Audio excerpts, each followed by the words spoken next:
ಕರ್ತನ ಸನ್ನಿಧಾನದಲ್ಲಿ ಈ ಬೆಳಗಿನ ಜಾವದಲ್ಲಿ ಈ ಜಾವಿನ ಪ್ರಾರ್ಥನೆಯಲ್ಲಿ ಸೇರಿ ಬರುವುದಕ್ಕೆ ಕರ್ತನು ಕೊಟ್ಟಂತ ಕೃಪೆಗಾಗಿ ಕರ್ತನಿಗೆ ಸ್ತೋತ್ರ. Hallelujah, hallelujah. ಕರ್ತನ ಪರಿಶುದ್ಧ ನಾಮಕ್ಕೆ ಸ್ತೋತ್ರವಾಗಲಿ. ಕರ್ತನ ಸನ್ನಿಧಾನದಲ್ಲಿ ನಾವಿರುವುದೇ ಸಂತೋಷ, ಸಮಾಧಾನ ಪ್ರಿಯರೇ. ಹಲ್ಲೆಲೂಯಾ. ಕರ್ತನು ನಮ್ಮನ್ನ ಪ್ರತಿದಿನವೂ ಕೂಡ ಆತನ ಸಾನ್ನಿಧ್ಯದಲ್ಲಿ ಕರೆತಂದು ಕೂರಿಸಿ ಆತನ ಕೃಪೆಯನ್ನ ನಮಗೆ ಅರ್ಥ ಮಾಡಿಸ್ತಾ ಇದ್ದಾನೆ. ಆತನ ಯಾರೆಂದು ಆತನ ಪ್ರಕಟಪಡಿಸ್ತಾನೆ, ಆತನ ಯಾರೆಂದು ಆತನ ಹೇಳ್ತಾ ಇದ್ದಾನೆ. ಅದಕ್ಕೋಸ್ಕರವಾಗಿ ನಾವು ದೇವರಿಗೆ ಸ್ತೋತ್ರ ಮಾಡಬೇಕು. ಹಲ್ಲೆಲೂಯಾ. ಕರ್ತನ ಪರಿಶುದ್ಧ ಇದು ಎಲ್ಲರಿಗೂ ಕೂಡ ಈ ಒಂದು ಕೃಪೆ ಅವೈಲೇಬಲ್ ಇಲ್ಲ. ಅಂದ್ರೆ ಎಲ್ರಿಗೂ ಕೂಡ ಇದು ಅವಕಾಶ ಇಲ್ಲ. ನೋಡ್ರಿ, ಅವಕಾಶ ಇದ್ರೂ ಕೂಡ ಅನೇಕ ಜನರಿಗೆ ಬರಕ್ಕಾಗ್ತಾ ಇಲ್ಲ. ಆದರೆ ಕರ್ತನು ನಮಗೆ ಕೃಪೆ ಕೊಟ್ಟಿದ್ದಾನಲ್ಲ, ಅದಕ್ಕಾಗಿ ದೇವರಿಗೆ ಸ್ತೋತ್ರ ಮಾಡೋಣ. Hallelujah, hallelujah, hallelujah. ಕರ್ತನ ಪರಿಶುದ್ಧ ನಾಮಕ್ಕೆ ಸ್ತೋತ್ರವಾಗಲಿ. ನಾವು ತಿರುಗಿ ಬರುವುದರ ವಿಚಾರವಾಗಿ ನಾವು ಧ್ಯಾನ ಮಾಡ್ತಾ ಇದ್ದೇವೆ ಕರ್ತನ ಸನ್ನಿಧಾನದಲ್ಲಿ. ಇವತ್ತಿನ ದಿವಸ ನಾವು ಧ್ಯಾನ ಮಾಡುವಂತ ವಿಚಾರ, ಇನ್ನೊಬ್ಬ ವ್ಯಕ್ತಿಗೆ ತಿರುಗಿ ಬಾ ಅಥವಾ ತಿರುಗಿ ಬಂದಾಗ ಎಂದು ಅನ್ಕೊಂಡು ಕರ್ತನು ಮಾತನಾಡುವಂತ ಒಂದು ವಾಕ್ಯ ಭಾಗವನ್ನು ನೋಡಿಕೊಳ್ಳೋಣ. ನೋಡ್ರಿ, ಯಾವುದೇ ವಾಕ್ಯ ಆಗಿರಲಿ ಸತ್ಯವೇದದಲ್ಲಿ, ಅದರಲ್ಲಿ 7 ದಿಕ್ಕುಗಳಲ್ಲಿ ಕರ್ತನು ನಮಗೆ ವಾಕ್ಯವನ್ನ ಹೇಳಿಕೊಡ್ತಾನೆ. ಹಲ್ಲೆಲೂಯಾ. 7 ದಿಕ್ಕುಗಳಲ್ಲಿ 7 ವೇಯಲ್ಲಿ ಕರ್ತನು ನಮಗೆ ವಾಕ್ಯವನ್ನ ಆತನು ಹೇಳ್ಕೊಡ್ತಾನೆ. ಇಲ್ಲಿ ನಾವು ನೋಡ್ತಾ ಇದ್ದೇವೆ, ಈ ಮೋಶೆಯನ್ನ ನಾವು ಗಮನಿಸ್ತೇವೆ. ಮೋಶೆ ಕರ್ತನು ಆರಿಸಿಕೊಂಡಂತ ದೇವರ ಆಯುಧ ಆಗಿದ್ದಾನೆ. ಹಲ್ಲೆಲೂಯಾ. ಆತನು ಯೋಗ್ಯವಾಗಿ ನಿಂತ ನಂತರ ಆತನನ್ನು ಆಯ್ಕೆ ಮಾಡಿದ್ದಲ್ಲ. ಐಗುಪ್ತ ದೇಶದಲ್ಲಿ ಆತನು ಒಂದು ದೊಡ್ಡ ಆ ಫರೋನ ಕೆಳಗಡೆ ಒಂದು ದೊಡ್ಡ ಜ್ಞಾನಿಯಾಗಿಯೂ ವಾಕ್ಚಾತುರ್ಯ ಉಳ್ಳವನಾಗಿಯೂ ಆದ ನಂತರ ಆಯ್ಕೆ ಆದದಲ್ಲ. ಅಥವಾ ಮಿದ್ಯಾನ್ ದೇಶದಲ್ಲಿ ಅಲ್ಲಿ ಕುರಿ ಕಾಯುವಂತ ಸಂದರ್ಭದಲ್ಲಿ ಇವನು ಚೆನ್ನಾಗಿ ಕುರಿ ಕಾಯ್ತಾನೆ, ನನ್ನ ಮಕ್ಕಳನ್ನು ನಡೆಸ್ತಾನೆ ಅಂತ ಅನ್ಕೊಂಡು ಆ ಸಮಯದಲ್ಲಿ ಆರಿಸಿಕೊಂಡದಲ್ಲ. ಅಥವಾ ಅದ್ಭುತಗಳನ್ನ ಮಾಡುವಂತ ಸಂದರ್ಭದಲ್ಲಿ ಈತನೇ ವ್ಯಕ್ತಿ, ಈತನ ಕೊನೆವರೆಗೂ ನನ್ನ ಮಕ್ಕಳನ್ನ, ನನ್ನ ಜನರನ್ನ ನಡೆಸ್ತಾನೆ ಅಂತ ಅನ್ಕೊಂಡು ಆತನ ಆರಿಸಿಕೊಂಡಿಲ್ಲ. ಆತನನ್ನು ಯಾವಾಗ ಕರ್ತನ ಆರಿಸಿಕೊಂಡ ನೋಡುವಾಗ ತಾಯಿ ಗರ್ಭದಲ್ಲಿ ಆತನನ್ನ ಆರಿಸಿಕೊಂಡನು. ಹಲ್ಲೆಲೂಯಾ. ಕರ್ತನ ಪರಿಶುದ್ಧ ನಾಮಕ್ಕೆ ಸ್ತೋತ್ರವಾಗಲಿ. ಆತನ ಆರಿಸಿಕೊಳ್ಳುವಿಕೆ ತಾಯಿ ಗರ್ಭದಲ್ಲಿ ಆಗಿದ್ದರಿಂದಲೇ ಆತನನ್ನ ಪ್ರಾಣಕ್ಕೆ ಆತನ ಕುತ್ತು ಬರುವಾಗ ಆತನ ಪ್ರಾಣಕ್ಕೆ ಕುತ್ತು ಬರುವಾಗ, ಯಾವಾಗ ಆತನು ಚಿಕ್ಕ ವಯಸ್ಸಿನಲ್ಲಿರುವಾಗಲೇ, ಶಿಶುವಾಗಿರುವಾಗಲೇ ಕುತ್ತು ಬಂದಾಗ ಕರ್ತನು ಎಲ್ಲಿ ಕಾಯ್ತಾನೆ ಆ ಒಂದು ಮಗುವಿನ ಪ್ರಾಣವನ್ನ, ಆ ಮೋಶೆಯ ಪ್ರಾಣವನ್ನ ಆತನು ಆ ಫರೋಹನ ಆಸ್ಥಾನದಲ್ಲಿ, ಫರೋಹನ ಮಧ್ಯದಲ್ಲಿ, ಆ ಫರೋಹನ ಕುಮಾರ್ತೆಯರ ಮಧ್ಯದಲ್ಲಿ ಮೋಶೆಯ ಪ್ರಾಣವನ್ನ ಕಾಯುವುದನ್ನು ನಾವು ನೋಡ್ತೇವೆ. ಹಲ್ಲೆಲೂಯಾ. ಕರ್ತನ ಪರಿಶುದ್ಧ ನಾಮಕ್ಕೆ ಸ್ತೋತ್ರವಾಗಲಿ. ನೋಡ್ರಿ, ನಾವು ಅಂದುಕೊಳ್ತೇವೆ ಕೆಲವು ಬಾರಿ ತುಂಬಾ ಈ ಸೈತಾನನ ವಿಚಾರವಾಗಿ ನಾವು ಮಾತಾಡ್ತೇವೆ, ಸೈತಾನನ ವಿಚಾರವಾಗಿ ತಿಳಿದುಕೊಳ್ತೇವೆ, ಸೈತಾನನ ವಿಚಾರವಾಗಿ, ಶತ್ರುವಿನ ವಿಚಾರವಾಗಿ ನಾವು ಯೋಚನೆ ಮಾಡ್ತೇವೆ. ದೇವರ ವಿಚಾರ ಮಾತಾಡೋದಕ್ಕಿಂತ ಹೆಚ್ಚಾಗಿ ಶತ್ರುವಿನ ವಿಚಾರ, ಸೈತಾನನ ವಿಚಾರ ಮಾತಾಡ್ತೇವೆ. ಯಾಕೆಂತಂದ್ರೆ ಶತ್ರು ನಮಗೆ ಯಾವಾಗಲೂ ಕೂಡ ತೊಂದರೆ ಕೊಡ್ತಾನೆ, ಸಮಸ್ಯೆ ಮಾಡ್ತಾನೆ, ನಮ್ಮ ಕೆಲಸಗಳನ್ನ ಕೈಗೂಡಿಸೋದಿಲ್ಲ, ನಾವು ಹೋಗುವಾಗಲೂ ಬರುವಾಗಲೂ ಸಮಸ್ಯೆ ಮಾಡ್ತಾನೆ ಅಂತ. ಆದ್ರೆ ಒಂದನ್ನ ತಿಳಿದುಕೊಳ್ರಿ ಪ್ರಿಯರೇ, ಕರ್ತನ ಸರ್ವಜ್ಞಾನದ ಮುಂದೆ ಸೈತಾನನ ಯಾವ ಜ್ಞಾನವೂ ಕೂಡ, ಯಾವ ತಂತ್ರಗಾರಿಕೆ ಕೂಡ ನಡೆಯೋದಿಲ್ಲ. ಹಲ್ಲೆಲೂಯಾ. ಆ ಕರ್ತನು ನೋಡ್ರಿ, ಮೋಶೆಯನ ತನ್ನ ಆಯುಧವನ್ನ ಎಲ್ಲಿ ಬೆಳೆಸಿದನು? ತನ್ನ ಶತ್ರುವಿನ ನೆಲದಲ್ಲಿ, ಆ ಫರೋವನ ಆಸ್ಥಾನದಲ್ಲಿ ಸಮೃದ್ಧಿಯಾಗಿ ಆರೋಗ್ಯವುಳ್ಳವನಾಗಿ ಮೋಶೆಯಲ್ಲಿ ಬೆಳೀತಾನೆ ಎಂದು ನಾವು ನೋಡ್ತೇವೆ. ಹಲ್ಲೆಲೂಯಾ. ಕರ್ತನ ಪರಿಶುದ್ಧ ನಾಮಕ್ಕೆ ಸ್ತೋತ್ರವಾಗಲಿ. ಅದೇ ರೀತಿಯಲ್ಲಿ ನಮ್ಮನ್ನು ಕೂಡ ಆತನ ಲೋಕದಲ್ಲಿ ಇಟ್ಟಿದ್ದಾನೆ, ನಮ್ಮನ್ನ ಡಿಪಾರ್ಟ್ಮೆಂಟ್ಗಳಲ್ಲಿ ಇಟ್ಟಿದ್ದಾನೆ, ನಮ್ಮನ್ನು ಉದ್ಯೋಗದ ಸ್ಥಳದಲ್ಲಿ ಇಟ್ಟಿದ್ದಾನೆ, ನಮ್ಮನ್ನು ಒಂದು ಏರಿಯಾದಲ್ಲಿ ಇಟ್ಟಿದ್ದಾನೆ. ಆ ಏರಿಯಾ ಯಾವುದು ಕೂಡ ದೇವರಿಗೆ ಭಯ ಇಲ್ಲದ ಸ್ಥಳದೇ ಆಗಿರ್ಬೋದು, ಅಥವಾ ಆ ಒಂದು ಮನೆಯ ಸ್ಥಳಗಳು ದೇವರಿಗೆ ಭಯ ಇಲ್ಲದ ಸ್ಥಳಗಳೇ. ಆದರೆ ಕರ್ತನು ಅಲ್ಲಿ ಇಟ್ಟು ಆತನ ಮಹಿಮೆಗಾಗಿ ಕರ್ತನು ನಮ್ಮ ಜೀವನದಲ್ಲಿ ದೊಡ್ಡ ಕಾರ್ಯವನ್ನ ಮಾಡುವ ದೇವರಾಗಿದ್ದಾನೆ. ಹಲ್ಲೆಲೂಯಾ. ಅದಕ್ಕೋಸ್ಕರವಾಗಿ ನಾವು ಒಂದನ್ನು ತಿಳಿದುಕೊಳ್ಳಬೇಕು ಪ್ರಿಯರೇ, ಕರ್ತನಿಗೋಸ್ಕರ ನಾವು ನಿಲ್ಲಬೇಕಾಗಿದೆ, ದೇವರಿಗೋಸ್ಕರ ನಾವು ನಿಲ್ಲಬೇಕಾಗಿದೆ. ಸೈತಾನನ ಕಾರ್ಯ ನೋಡಿ, ಭಾನುವಾರ ಬರುವಾಗ ಅನೇಕ ಜನರಿಗೆ ಸೈತಾನನ ಎಕ್ಸ್ಪೋಸ್ ಆಗ್ತಾ ಇರುತ್ತೆ. ಅವಾಗ ಅನೇಕ ಜನರಿಗೆ ಏನಾಗುತ್ತೆ ಅಂತಂದ್ರೆ ಒಂಥರ ಭಯ, ದುಗುಡ, ಕಳವಳ ಆಗಿರುತ್ತೆ. ಎಂದಿಗೂ ಕೂಡ ಭಯ, ದುಗುಡ, ಕಳವಳ ನಮ್ಮಲ್ಲಿ ಆಗಿರ್ಬೇಕು. ನಮ್ಮಲ್ಲಿ ಒಂದಾಗಬೇಕು ಅಂತಂದ್ರೆ, ನಾನು ಮಾನಸಂತರ ಇವರು ದೇವರಲ್ಲಿ ನಡೆಯದೇ ಇರೋದ್ರಿಂದ ಇವರಿಗೆ ಈ ಸ್ಥಿತಿ ಬಂತು, ನಾಳೆ ದಿವಸ ನಾನು ಕೂಡ ದೇವರಲ್ಲಿ ನಡೆಯದೆ ಹೋದರೆ ನನಗೆ ಈ ಸ್ಥಿತಿ ಬರ್ತದೆ. ಅದಕ್ಕೋಸ್ಕರವಾಗಿ ನಾನು ದೇವರಲ್ಲಿ ಬಲವಾಗಿ ನಿಲ್ಲುತ್ತೇನೆ, ದೇವರ ಒಂದು ಮಾತುಗಳನ್ನು ಕೈಗೊಂಡು ನಡೆಯುತ್ತೇನೆ. ನನ್ನ ಜೀವಿತದಲ್ಲಿ ಯಾವ ಯಾವ ಕಾರ್ಯಗಳಿದಾವೋ ದೇವರಿಗೆ ವಿರುದ್ಧವಾದ ಅದನ್ನ ಬಿಟ್ಟು ದೇವರ ಕಡೆ ತಿರುಗುತ್ತೇನೆ. ಹಾಲೆಲೂಯ. ಆ ರೀತಿಯಲ್ಲಿ ನಾವು ಆಲೋಚನೆ ಮಾಡುವವರಾಗಿರ್ಬೇಕು. ಹಾಲೆಲೂಯ.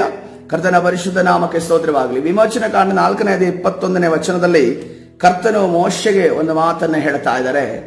ಯೆಹೋವನು ಮೋಶೆಗೆ ಇಂತೆಂದನು, ನೀನು ಐಗುಪ್ತ ದೇಶಕ್ಕೆ ತಿರುಗಿ ಬಂದಾಗ ನಾನು ನಿನಗೆ ತೋರಿಸಿಕೊಟ್ಟ ಮಾತ್ಕಾರ್ಯಗಳನ್ನೆಲ್ಲ ಫರೋಹನ ಮುಂದೆ ಮಾಡಬೇಕು. ಹಲ್ಲೆಲೂಯ. ಕರ್ತನ ಪರಿಶುದ್ಧ ನಾಮಕ್ಕೆ ಸ್ತೋತ್ರವಾಗಲಿ.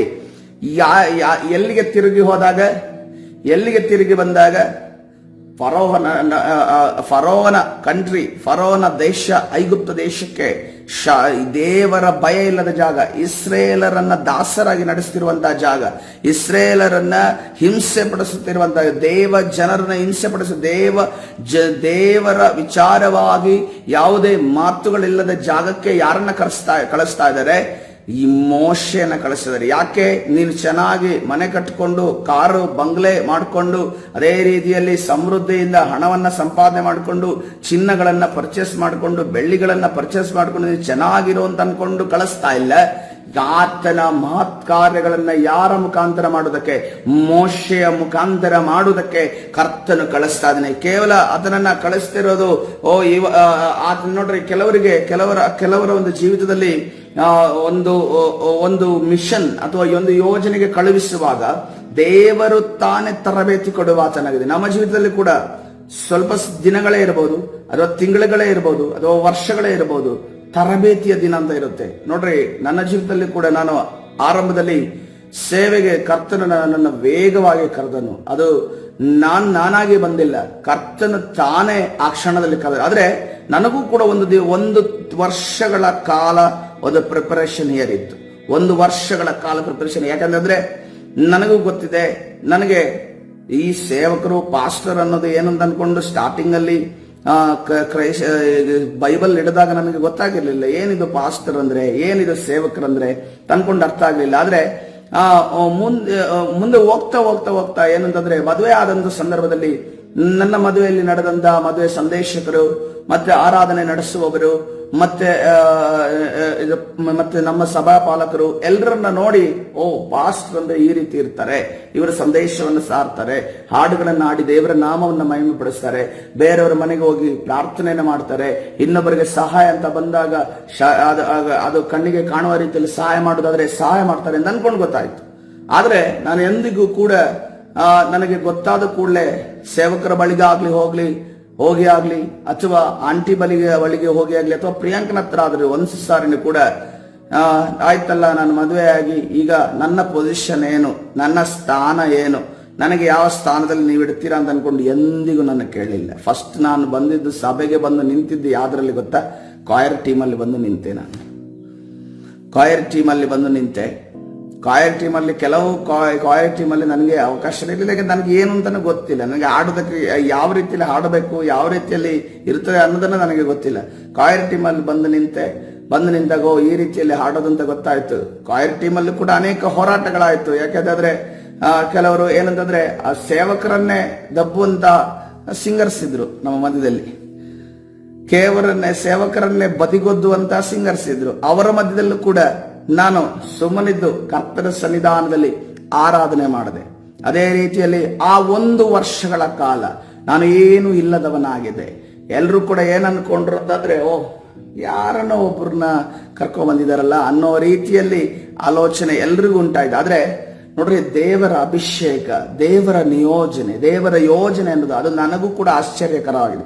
ನನ್ನ ಜೀವಿತದಲ್ಲಿ ಕೂಡ ನಾನು ಈ ರೀತಿಯಲ್ಲಿ ನಿಲ್ಲುತ್ತೇನೆ, ಈ ರೀತಿಯಲ್ಲಿ ಮಾಡ್ತೇನೆ, ಈ ರೀತಿಯಲ್ಲಿ ಎಲ್ಲ ನಿಭಾಯಿಸ್ತೇನೆ ಅಂತ ನನಗೂ ಗೊತ್ತಿಲ್ಲ. ಯಾಕಂತಂದ್ರೆ ಅದು ನನ್ನ ಜ್ಞಾನ ಅಲ್ಲ, ನನ್ನ ಒಂದು ತಲಾಂತ ಅಲ್ಲ, ನನ್ನ ಒಂದು ಶ್ರಮ ಅಲ್ಲ, ನನ್ನ ಒಂದು ಸಾಮರ್ಥ್ಯ ಅಲ್ಲ. ಎಲ್ಲ ಎಲ್ಲ ದೇವರ ಕೃಪೆಯಾಗಿದೆ ಪ್ರಿಯರೇ. ಹಲ್ಲೆಲೂಯಾ. ಇವತ್ತಿನ ದಿವಸ ಏನೂ ತಿಳಿಯದವನಿಗೆ ನನ್ನನ್ನ ಕರ್ತನು ಸಿದ್ಧ ಮಾಡಿ ಮೋಶೆಯ ರೀತಿಯಲ್ಲಿ, ಅಂದ್ರೆ ಮೋಶೆ ನಾನು ದೊಡ್ಡವನೆಲ್ಲ, ಮೋಶೆಗೆ ಕಾಲಿನ ಧೂಳಿಗೆ ಸಮ ನಾನಲ್ಲ, ಆದರೆ ಮೋಶೆಯ ರೀತಿಯಲ್ಲಿ ನಿಮಗೆ ಅರ್ಥ ಮಾಡಿಸುವುದಕ್ಕೆ ನಾನು ಹೇಳ್ತಾ ಇದ್ದೇನೆ. ಆ ರೀತಿಯಲ್ಲಿ ಕರ್ತನು ನನಗೆ 1 ವರ್ಷಗಳ ಕಾಲ ಒಂದು ಟ್ರೈನಿಂಗ್ ಅನ್ನ ಕರ್ತನು ಕೊಟ್ಟನು. ಹಲ್ಲೆಲೂಯಾ. ಆ ಟ್ರೈನಿಂಗ್ ಪೀರಿಯಡ್ ಇದೆಯಲ್ಲ, ಅದು ನನಗೆ ಬಹಳ ಬಹಳ ನನಗೆ ಒಂದು ಏನು ಸೇವೆಯಲ್ಲಿ ಬರುವುದಕ್ಕೆ ಕರ್ತನು ನನಗೆ ಸಹಾಯ ಮಾಡಿದನು. ಇವತ್ತಿನ ದಿವಸ ನಾವು ಕೂಡ ನಿಮಗೆ ಸಭೆಯಲ್ಲಿ ಟ್ರೈನಿಂಗ್ ಕೊಡ್ತಾ ಇದ್ದೇವೆ. ಎಲ್ಲಿ ಟ್ರೈನಿಂಗ್ ಕೊಡ್ತಾ ಇದ್ದೇವೆ? ಹಾಡುಗಳನ್ನು ಆರಿಸ್ಕೊಂಡು ಬರ್ತಾ ಇದ್ದೀರಾ, ಎಷ್ಟು ಕಮಿಟ್ಮೆಂಟ್ ಆಗಿ ನೀವು ಬರ್ತಾ ಇದ್ದೀರಾ, ಎಷ್ಟು ನಾವು ಶ್ರದ್ಧೆಯಿಂದ ಬರ್ತಾ ಇದ್ದೇವೆ ಅನ್ನೋದನ್ನ ದೇವರು ಗಮನಿಸ್ತಾ ಇದ್ದಾನೆ. ಅದೇ ರೀತಿಯಲ್ಲಿ ನೀವು ರೀಡಿಂಗ್ಗೋಸ್ಕರವಾಗಿ ಅನೌನ್ಸ್ ಮಾಡ್ತಿದ್ದೀರಾ. ಇದು ಅನೌನ್ಸ್ಮೆಂಟ್ ಬಹಳ ಚಿಕ್ಕದಾಗಿರ್ಬೋದು, ಆದರೆ ಈ ಅನೌನ್ಸ್ಮೆಂಟ್ ಅದೇ ರೀತಿಯಲ್ಲಿ ನಾವು ಓದುದನ್ನ ಬಹಳ ಶ್ರದ್ಧೆಯಿಂದ ಮಾಡುವುದರೆ, ನಾವು ಚಿಕ್ಕದರಲ್ಲಿ ನಂಬಿಗಸ್ತರಾಗುವುದರೆ, ನಾವು ಕೂಡ ಕೇವಲ ದೇವರು ಮಾತ್ರ ನಿಮ್ಮ ನಂಬಿಕಸ್ತಿಕೆಯನ್ನ ಶ್ರದ್ಧೆಯನ್ನು ನೋಡ್ತಾ ಇಲ್ಲ, ಸೇವಕರು ಕೂಡ ನಿಮ್ಮ ನಂಬಿಕಸ್ತೆಯನ್ನ ಶ್ರದ್ಧೆಯನ್ನು ನೋಡ್ತಾ ಇದ್ದಾರೆ.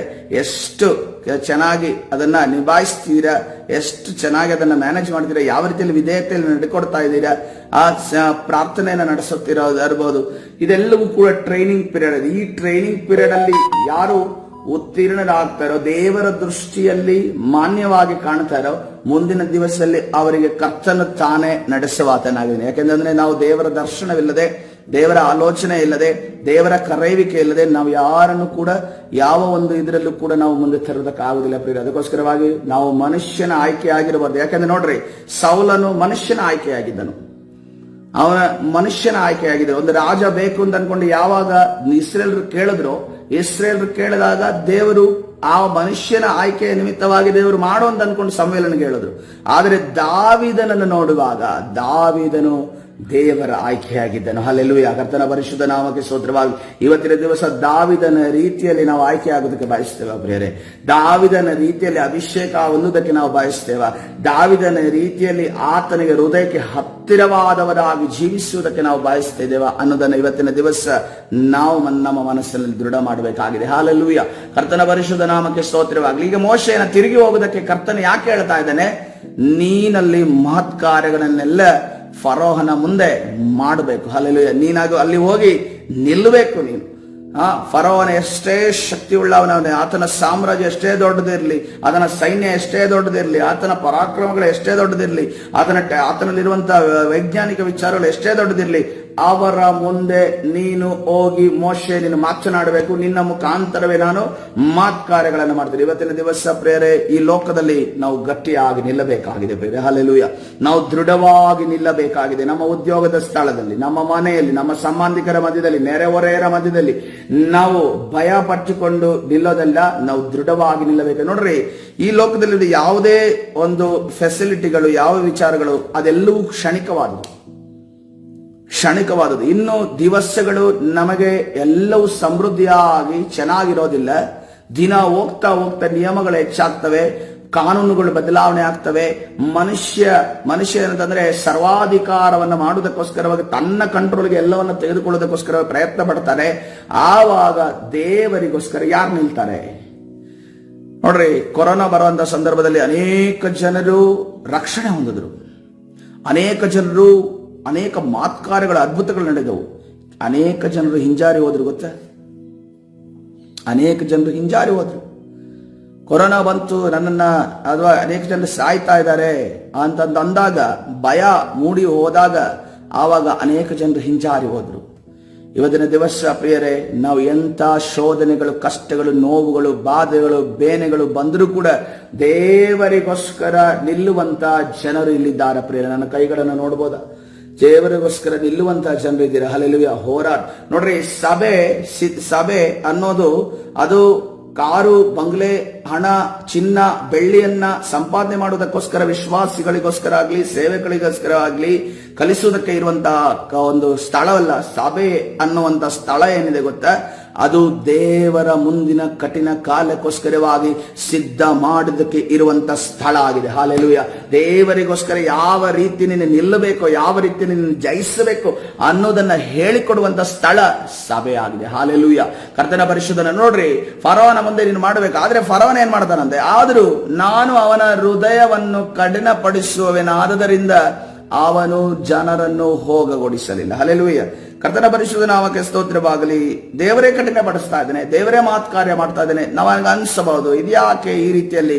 ನೋಡ್ರಿ, ದೇವರು ಎಲ್ಲಿ ತನಕ ಕಠಿಣ ಪಡಿಸೋದನ್ನಂದ್ರೆ 10 ಬಾಧೆಗಳು ಐಗುಪ್ತ ದೇಶಕ್ಕೆ ಹೊಡೆದಾಗ, ಐಗುಪ್ತ ದೇಶದಲ್ಲಿ ಬಾಧಿಸಲ್ಪಟ್ಟಾಗ ಅದು ಫಿನಿಶ್ ಆದ ಕೂಡಲೇ ದೇವರು ಕಠಿಣವಾಗಿದ್ದಂತ ಆ ಫರೋನ ಮನಸ್ಸನ್ನು ಅದನ್ನು ಬಹಳ ವೇದನೆಯನ್ನು ಪಟ್ಟು ಅದನ್ನು ಕಳಿಸ್ತಾನೆ. ಕೊನೆಗೆ ಅವನು ಏನ್ ಮಾಡ್ತಾನೆ, ಇವರು ಹೋಗುತ್ತಿರುವ ದಾರಿಯಲ್ಲಿ ಹಿಂಬಾಲಿಸುವುದಕ್ಕೆ ಫರೋನ ಸೈನ್ಯ ಅಲ್ಲಿ ಬರುವ ತನಕ ಅವನ ಹೃದಯ ಕಠಿಣಗೊಳ್ಳುತ್ತೆ. ಯಾಕೆಂತಂದ್ರೆ ಫರೋಹನನ್ನ ಕರ್ತನೆ ಹೇಳ್ತಾನೆ ಒಂದು ಕಡೆ, ನೋಡ್ರಿ, ನೀವು ಇಂದು ನೋಡುವಂತ ಐಗುಪ್ತ ಸೇನೆಯನ್ನ ನೀನು ಇನ್ನೆಂದಿಗೂ ನೋಡೋದಿಲ್ಲ ಅನ್ನುವ ರೀತಿಯಲ್ಲಿ ಮಾಡೋದಕ್ಕೋಸ್ಕರವಾಗಿ ಕರ್ತನು ಅವನನ್ನ ಕಠಿಣಪಡಿಸಿದನೆಂದು ನಾವು ನೋಡ್ತೇವೆ.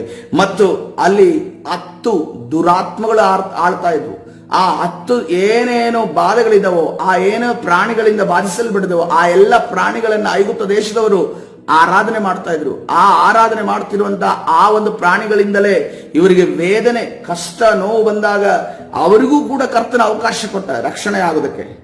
ಅವರು ಕೂಡ ದೇವರ ಇಸ್ರೇಲರ ಜೊತೆ ಆ ವಾಗ್ದಾನ ದೇಶಕ್ಕೆ ಬರುವುದಕ್ಕೆ ಅವಕಾಶ ಕೊಟ್ಟ. ಅದಕ್ಕೋಸ್ಕರ ನೋಡ್ರಿ, ಅನೇಕ ಐಗುಪ್ತ ದೇಶದವರು ಕೂಡ ಅಲ್ಲಿ ರಕ್ಷಣೆ ಹೊಂದಿ ಇಸ್ರೇಲರ ಕಡೆ ಇಸ್ರೇಲರ ಜೊತೆ ಬಂದ್ರೆ ಎಂದು ನಾವು ನೋಡಿದೆ. ಅಂದ್ರೆ ಮ್ಯಾಕ್ಸಿಮಮ್ ಅಲ್ಲ, ಒಂದು ಪರ್ಸೆಂಟೇಜ್ ಅಲ್ಲಿ ಅಷ್ಟು ಜನರು ಬಂದರು. ಅದಕ್ಕೋಸ್ಕರವಾಗಿ ನೋಡಿ, ಒಂದನ್ನು ನಾವು ತಿಳಿದುಕೊಳ್ಳಬೇಕು, ಎಲ್ಲಿ ತನಕ ಕಠಿಣಪಡಿಸಿದನು, ದೇವರ ಕಾರ್ಯವನ್ನ ನಡೆಸುವ ತನಕ ಆತನು ಫರೋಹನ ಮನಸ್ಸನ್ನ ಕಠಿಣ. ಯಾಕಂದ್ರೆ ಫರೋಹನ ಸಾಮ್ರಾಜ್ಯ, ಆತನ ಒಂದು ಅಹಂಕಾರವನ್ನ, ಆತನ ಎಲ್ಲ ಒಂದು ಗರ್ವದ ವಿಚಾರವನ್ನ ತೆಗೆದು ಹಾಕುವುದಕ್ಕೋಸ್ಕರವಾಗಿ ಕರ್ತನು ಈ ಕಾರ್ಯವನ್ನ ಮಾಡಿದನು. ಅದೇ ರೀತಿಯಲ್ಲಿ ಅದರ ಮಧ್ಯದಲ್ಲಿ ಕರ್ತನ ಮಹಿಮೆ ನನ್ನ ಜನರಿಗೆ ಕಾಣಬರಬೇಕು. ಅವರನ್ನ ಉಂಟು ಮಾಡಿದತನು ನಾನೇ, ಅವರನ್ನ ಕರೆದ ಆತನು ನಾನೇ, ಅವರಿಗೆ ಒದಗಿಸಿದ ಆತನು ನಾನೇ, ಅವರಿಗೆ ಜಯ ಕೊಟ್ಟ ಆತನು ನಾನೇ ಅನ್ನೋದು ತಿಳಿದು ಬರಬೇಕು ಅನ್ನೋದಕ್ಕೋಸ್ಕರವಾಗಿ ಕರ್ತನ ಕಾರ್ಯವನ್ನು. ಹಲ್ಲೆಲೂಯಾ. ಕರ್ತನ ಪರಿಶುದ್ಧ ನಾಮಕ್ಕೆ ಸ್ತೋತ್ರವಾಗಲಿ.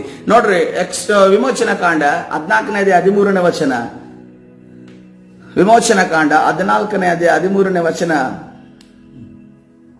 ಇಲ್ಲಿ ನಾವು ನೋಡ್ತಾ ಇದ್ದೇವೆ, ಈ ಮೋಶೆ ಇಸ್ರೇಲರನ್ನ ಧೈರ್ಯಪಡಿಸೋದನ್ನ ನಾವು ನೋಡ್ತಾ ಇದ್ದೇವೆ. ಈ ಮೋಶೆ ಇಸ್ರೇಲರನ್ನ ಧೈರ್ಯಪಡಿಸಬೇಕಂದ್ರೆ ಮೊದಲು ದೇವರು ಮೋಶೆ ಹತ್ರ ಮಾತಾಡಿರ್ಬೇಕು.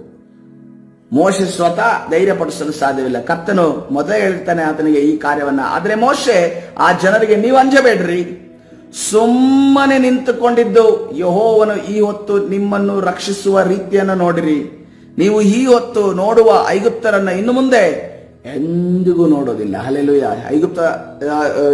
ಫರೋನು ಅವರನ್ನು ಹಿಂಬಾಲಿಸಿ ಅವರನ್ನು ಅಟ್ಯಾಕ್ ಮಾಡೋದಕ್ಕೆ ಬರುವಾಗ, ಅದಕ್ಕೋಸ್ಕರ ಆವಾಗ ಯಾರು ಹೇಳ್ತಾರೆ, ನೀವು ಅಂಜಬೇಡ್ರಿ, ಸುಮ್ಮನೆ ನಿಂತುಕೊಂಡಿದ್ದು ಯೆಹೋವನು ಈ ಹೊತ್ತು ನಿಮ್ಮನ್ನು ರಕ್ಷಿಸುವ ರೀತಿಯನ್ನ ನೋಡ್ರಿ. ಹಲ್ಲೆಲೂಯಾ. ನಮ್ಮ ಜೀವಿತದಲ್ಲೂ ಅಷ್ಟೇ ಅನೇಕ ಪರಿಸ್ಥಿತಿ ನಾವು ಎದುರಿಸಿರುವುದು, ನಾವೇನು ಮಾಡೋಕ್ಕಾಗಲ್ಲ. ಮುಂದೆ ಹೋದ್ರೆ ಕೆಂಪು ಸಮುದ್ರ, ಹಿಂದೆ ಹೋದ್ರೆ ಫರೋನ ಸೈನ್ಯ. ಆವತ್ತಿನ ದಿವಸ ಇಸ್ರೇಲ್ ಎದುರಿಸಿದ್ರು. ಆದರೆ ನಮ್ಮ ಜೀವಿತದಲ್ಲೂ ಕೂಡ ಮುಂದೆ ಹೋಗೋದಕ್ಕೆ ಆಗ್ತಾ ಇಲ್ಲ, ಹಿಂದೆ ಬರೋದಕ್ಕೂ ಆಗ್ತಾ ಇಲ್ಲ. ಗಂಟಲಲ್ಲಿ ಕೆಂಡವನ್ನ ಇಟ್ಟ ರೀತಿಯಲ್ಲಿ ಈ ಕಡೆ ನುಂಗುವುದಕ್ಕೂ ಆಗ್ತಾ ಇಲ್ಲ, ಉಗುಳುದಕ್ಕೂ ಆಗ್ತಾ ಇಲ್ಲ ಅನ್ನುವ ರೀತಿಯ ಪರಿಸ್ಥಿತಿ ನಾವು ಎದುರಿಸಿರ್ಬೋದು. ಆದ್ರೆ ಕರ್ತನ ಹೇಳ್ತಾ ಇದ್ದಾನೆ, ನೀನು ಆ ಪರಿಸ್ಥಿತಿ ಬಂದಾಗ ಮಾತ್ರ ಅಲ್ಲ, ಆ ಪರಿಸ್ಥಿತಿಗಳು ಬಂದರೂ ಕೂಡ ನೀನು ಒಂದನ್ನು ನೆನಪಿನಲ್ಲೂ, ಸುಮ್ಮನೆ ನಿಂತುಕೊಂಡಿದ್ದು ಯೆಹೋವನು ಈ ಹೊತ್ತು ನಿಮ್ಮನ್ನು ರಕ್ಷಿಸುವ ರೀತಿಯನ್ನು ನೋಡ್ರಿ.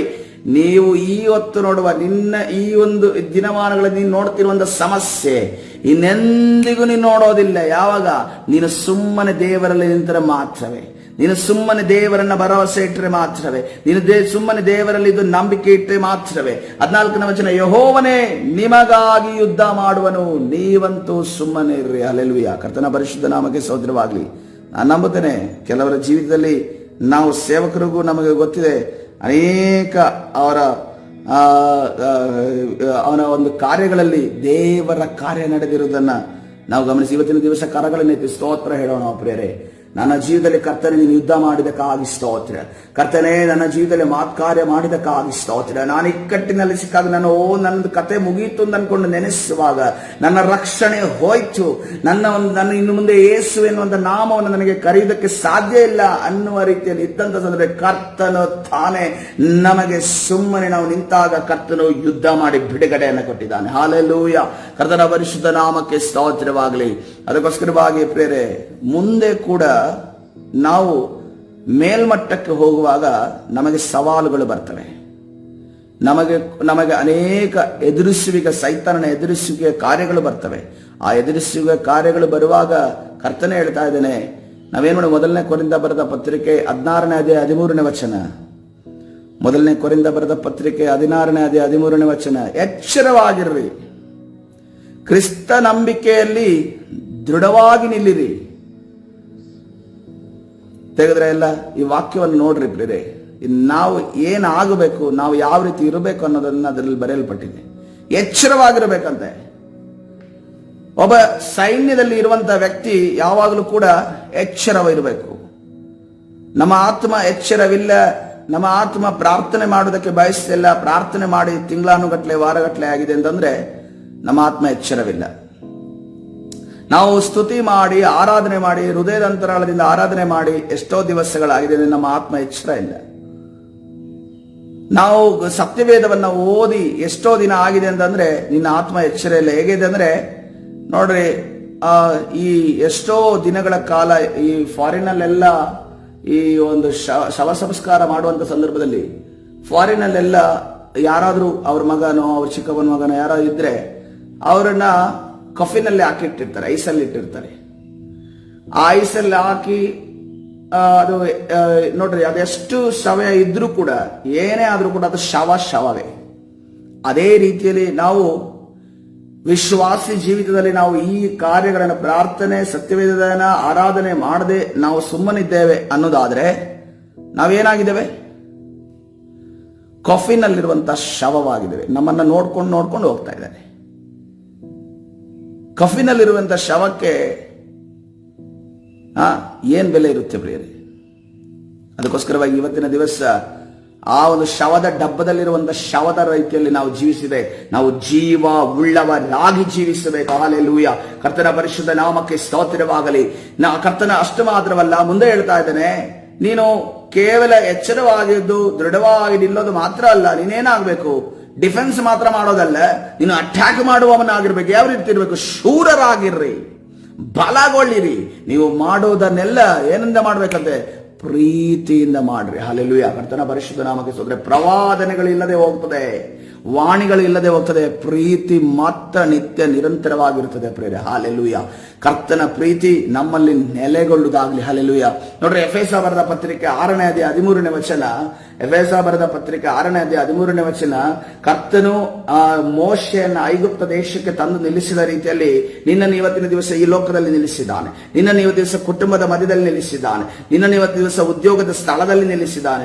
ನಿನ್ನನ್ನು ಇವತ್ತು ದಿವಸ ನೀನು ಹೋಗುವಂತ ಸರ್ಕಾರಿ ಜಾಗದಲ್ಲಿ ನಿಲ್ಲಿಸಿದ್ದಾನೆ. ಅಲ್ಲಿ ನಿನಗೆ ಅನೇಕ ಬಾರಿ ನೋಡ್ರಿ, ಏನು ಇದ್ರೂ ಕೂಡ ಸಮಸ್ಯೆ ಇಲ್ಲ. ಯಾರಾದರೂ ಕ್ರಿಶ್ಚಿಯನ್ಸ್ ಅಂತ ಅನ್ಕೊಂಡು ಹೇಳಿದ್ರೆ ಎಲ್ಲರ ಕಿವಿ ದೊಡ್ಡದಾಗುತ್ತೆ, ಎಲ್ಲರ ಕಣ್ಣು ದೊಡ್ಡದಾಗುತ್ತೆ, ಎಲ್ಲರೂ ಒಂಥರ ನೋಡ್ತಾ ಇರ್ತಾರೆ. ಆದ್ಮೇಲೆ ನಮ್ಮ ಹೆಸರು ನೋಡ್ತಾರೆ. ಓ, ಹೆಸರಿಗೂ ಈ ಒಂದು ವಿಚಾರಕ್ಕೂ ಮ್ಯಾಚ್ ಇಲ್ವಲ್ಲ ಅಂತ ಅನ್ಕೊಂಡು ನೋಡ್ರಿ, ಬೇರೆ ಎಲ್ಲದಕ್ಕೂ ಏನು ಸಮಸ್ಯೆ ಇಲ್ಲ. ಒಬ್ಬ ಬೇರೆ ಧರ್ಮದವನು ಇನ್ನೊಂದು ಧರ್ಮದಕ್ಕೆ ಆತನು ಹೋಗ್ತಾನೆ, ಅಥವಾ ಆತನ ಹೆಸರನ್ನು ನೋಡಿ ಒಂದು ರೀತಿಯಲ್ಲಿ ನೋಡೋದಿಲ್ಲ. ಆದ್ರೆ ಕ್ರೈಸ್ತರನ್ನು ನೋಡುವಾಗ ಒಂದು ರೀತಿಯಲ್ಲಿ ನೋಡ್ತಾರೆ. ಆದ್ರೆ ಅದಕ್ಕೋಸ್ಕರವಾಗಿ ನೋಡ್ರಿ, ಈ ದಿನಮಾನದಲ್ಲಿ ನಮ್ಮ ಸುತ್ತಲೂ ಒಂದು ಕಠಿಣ ಯುದ್ಧ ಇದೆ. ಅದಕ್ಕೆ 13ನೇ ವಚನದಲ್ಲಿ ಈ ರೀತಿಯಲ್ಲಿ ಹೇಳ್ತಾರೆ, ಎಫೆಸ ಬರೆದ ಪತ್ರಿಕೆ 6ನೇ ಅಧ್ಯಾಯ 13ನೇ ವಚನ, ಆದುದರಿಂದ ಕಠಿಣ ಯುದ್ಧವು ನಡೆಯ ದಿವಸದಲ್ಲಿ ಆ ವೈರಿಗಳನ್ನ ಎದುರಿಸುವುದಕ್ಕೂ ಮಾಡಬೇಕಾದದೆಲ್ಲವನ್ನ ಮಾಡಿ ಜಯಶಾಲಿಗಳಾಗಿ ನಿಲ್ಲುವುದಕ್ಕೂ ಶಕ್ತರಾಗುವಂತೆ ದೇವರು ದಯಪಾಲಿಸುವ ಸರ್ವ ಆಯುಧಗಳನ್ನ ತೆಗೆದುಕೊಳ್ಳ್ರಿ. ಹಾಲೆಲೂಯ. ಕರ್ತನ ಪರಿಶುದ್ಧ ನಾಮಕ್ಕೆ. ಸರ್ವ ಆಯುಧ ಯಾರು ಧರಿಸ್ತಾನೆ? ಬರೀ ಯಾರು ಧರಿಸ್ತಾನೆ? ಒಬ್ಬ ಸೈನಿಕ ಧರಿಸ್ತಾನೆ. ಹಾಲೆಲೂಯ. ನಾವೆಂದಿಗೂ ಕೂಡ ಮನೆಯಲ್ಲಿ ಕೂರುವಂತಹವರಾಗಿರ್ಬೋದು ಅಥವಾ ಸಬ್ಸ್ಟಿಟ್ಯೂಟ್ ಆಗಿರುವಂತಹವರಾಗಿರ್ಬೋದು. ನೋಡ್ರಿ, ದಾವಿದನು ಸೈನ್ಯದಲ್ಲಿ ಇರಲಿಲ್ಲ. ದಾವೀದನ ಸೈನ್ಯದಲ್ಲಿಲ್ಲ, ಅವರ ಅಣ್ಣಂದ್ರು ಎಲ್ಲ ಸೈನ್ಯದಲ್ಲಿದ್ರು. ಆದ್ರೆ ಒಂದು ಕಡೆ ಸಬ್ಸ್ಟಿಟ್ಯೂಟ್ ಅಲ್ಲ, ಅದನ್ನು ಯುದ್ಧ ಅಂದ್ರೆ ಏನು ಗೊತ್ತಿಲ್ಲ. ಆದರೂ ಕೂಡ ಆತನೇನಾಗಿದ್ದನು? ಆತನೊಬ್ಬ ಸೈನಿಕನಾಗಿದ್ದನು. ಹಾಲೆಲೂಯ.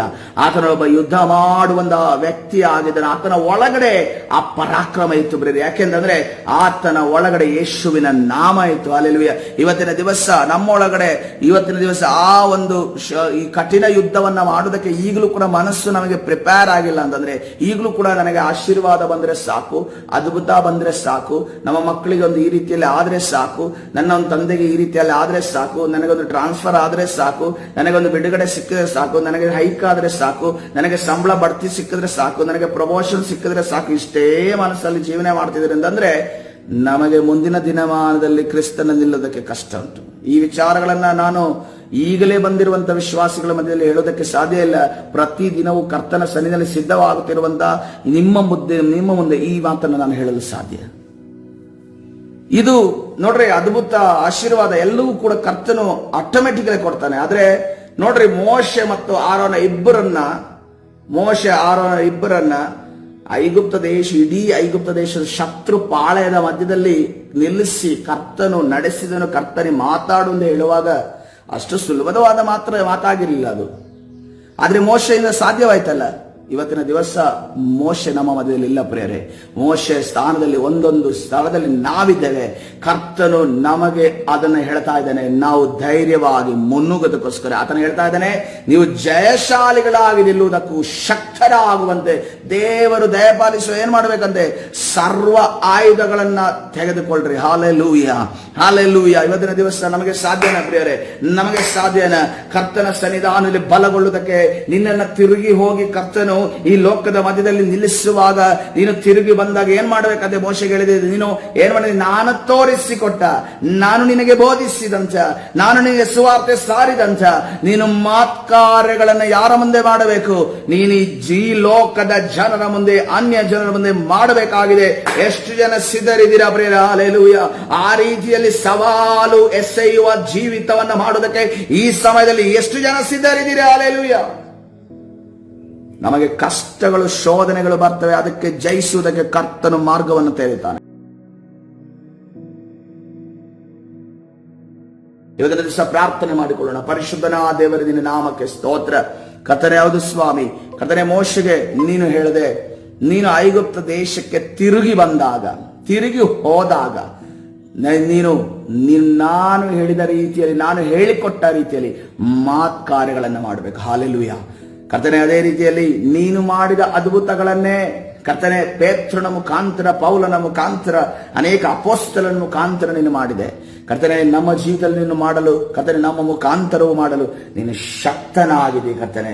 ಅದಕ್ಕೋಸ್ಕರವಾಗಿ ನಾವು ನಿನ್ನಲ್ಲಿ ನಂಬಿಕೆ ಭರವಸೆಯನ್ನಿಟ್ಟು ನಾವು ಸುಮ್ಮನೆ ನಿಲ್ಲಬೇಕಾಗಿದೆ. ನಮಗೋಸ್ಕರ ಯುದ್ಧ ಮಾಡುವ ದೇವರು ನೀನಾಗಿದೆ ಕರ್ತನೆ. ನಮ್ಮ ಒಂದು ಕರ್ತನೆ ನಂಬಿಕೆಯನ್ನು ಅಲುಗಾಡಿಸುವಂತ ಎಲ್ಲಾ ಸೈತಾನನ ಅಂಧಕಾರ ಶಕ್ತಿಗಳ ಬಲಗಳನ್ನ ನಜರೇತಿನ ಯೇಸುವಿನ ನಾಮದಲ್ಲಿ ಬಂಧಿಸಿ ಮುರಿದಾಗ್ತಾ ಇದ್ದಾವೆ. ಬಿಡುಗಡೆ ಉಂಟು ಮಾಡಿ ನೀನು ತಾನು ನಡೆಸು. ಕರ್ತನಾದ ಯೇಸು ಸ್ವಾಮಿ ಸಲ ಪ್ರಾರ್ಥಿಸಿ ಹೊಂದಿಕೊಳ್ತೇನೆ ಜೀವವುಳ್ಳ ತಂದೆಯೇ. ಆಮೇನ್. ಹಲ್ಲೆಲೂಯಾ.